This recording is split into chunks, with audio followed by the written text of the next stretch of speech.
दरम्यान नसरापूर प्रकरणावरून नेत्यांनी काय प्रतिक्रिया दिल्या त्या पाहूयात। याच्या आधी सुद्धा दोनदा त्याने अशा पद्धतीचा प्रकार स्वतःच्या घरामध्ये केलाय। त्यावेळेला न्यायालयाने त्याला सोडून दिलं होतं। कुठल्या बेसवरती सोडलं, कुठल्या ग्राउंडवर सोडलं याची माहिती घेण्याची सुद्धा गरज आहे असं मला वाटतंय। पण या प्रकरणामध्ये दोषी ठरवलं असून निकालाचं जे आहे ते वाचन चालू आहे। त्यामुळे मरेपर्यंत फाशी अशा विकृतांना ठेचण्यासाठी अत्यंत गरजेची आहे।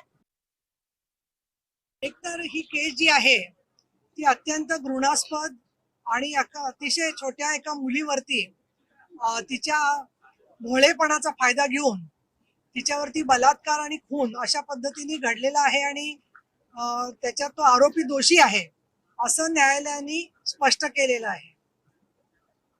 सगळे साक्षी पुरावे अगदी थोड्या दिवसांमध्ये म्हणजे 20 ते 25 दिवसामध्ये कोर्टाच्या समोर चालले आणि 29 तारखेला त्याचा अंतिम निकाल लागणार आहे।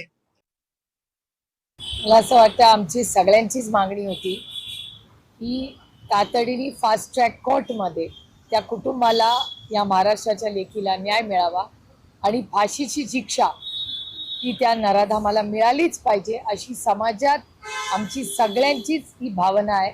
आणि राजकारण पूर्णपणे बाजूला ठेवून आपण सगळ्यांनीच मिळून या नराधामाला फाशीची शिक्षा मिळालीच पाहिजे अशी अपेक्षा आपण ठेवूया।